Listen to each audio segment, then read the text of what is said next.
morning class. Ang pag-uusapan natin ngayon ay tungkol sa tamang paggamit ng mga salitang go, go to, go on, go to a, go to the, and go for a.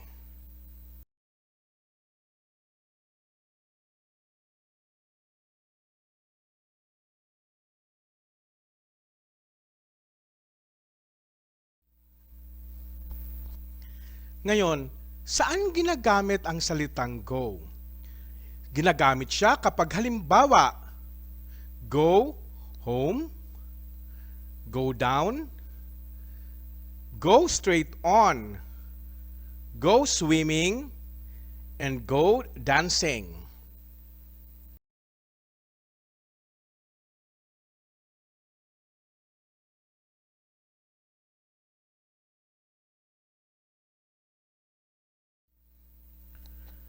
Pwede rin gamitin sa go right, go left, go up, go fishing, and go running.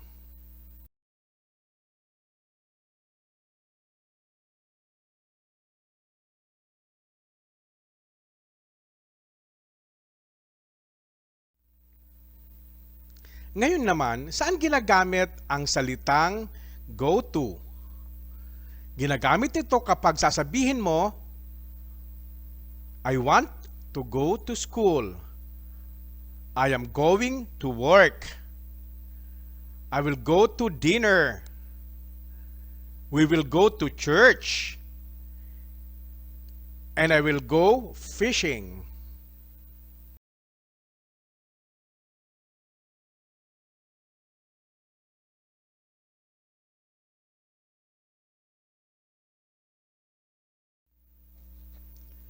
Ngayon naman, saan gagamitin ang salitang go to a? Gagamitin natin to kapag sasabihin natin go to a party, go to a concert, go to a conference, go to a gig, and go to a meeting.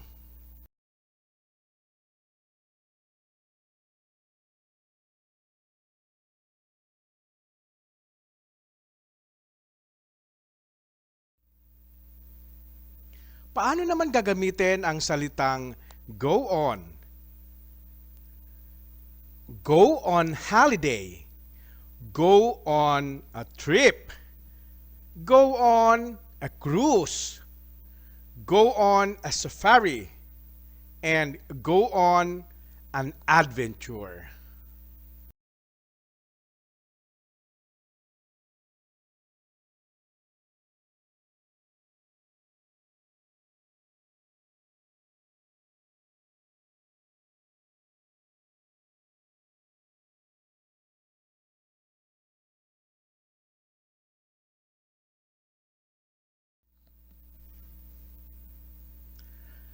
Saan mo naman gagamitin ang salitang go for?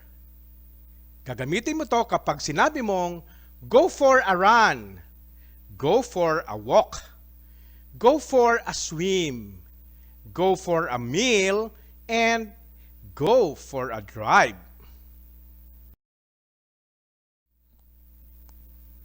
Maraming salamat mga bata. Hanggang sa muli. God bless you all. See you!